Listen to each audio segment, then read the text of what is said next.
السلام عليكم الزلفلاون، اهلا وسهلا ومرحبا بكم محبين وانصار شبيبة القبائل دائما في جديد اخبار الشبيبة لنهار اليوم. وطبعا اخر فرصة لانهاء الميركاتو بقوة، والشبيبة ستقدم بالعيد اليوم والايفواري أهوى اللغز المحير. طبعا تربص تركيا يسير إلى نهايته، ومشكل الانسجام سيكون مطروحا بقوة. طبعا المدرب يحضر برنامجا خاصا لكل من سينظم لاحقا، والفريق أمام تحديات عديدة وأسماء ذات خبرة مطلوبة كذلك.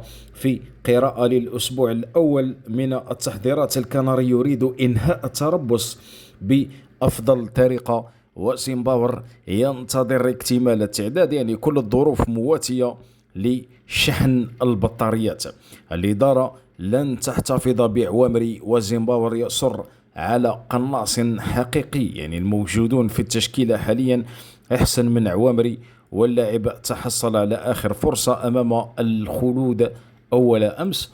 وطبعا زيمباور يؤكد أن المنافسة الرسمية هي المعيار الحقيقي.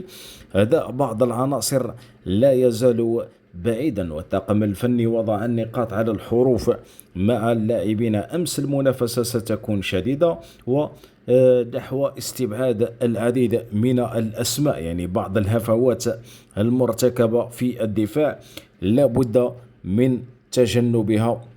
طبعا الكل ينتظر الصفقة تاع اليوم ان شاء الله يا ربي، لأن شبيبة القبائل ستقدم بالعيد اليوم ان شاء الله، ونتمنى لها كل التوفيق. لايك على هذا الفيديو، ابوني في القناة كي يصلكم كل ما هو جديد على اخبار شبيبة القبائل، وما تنساش تخليونا الآراء تاعكم في التعليقات.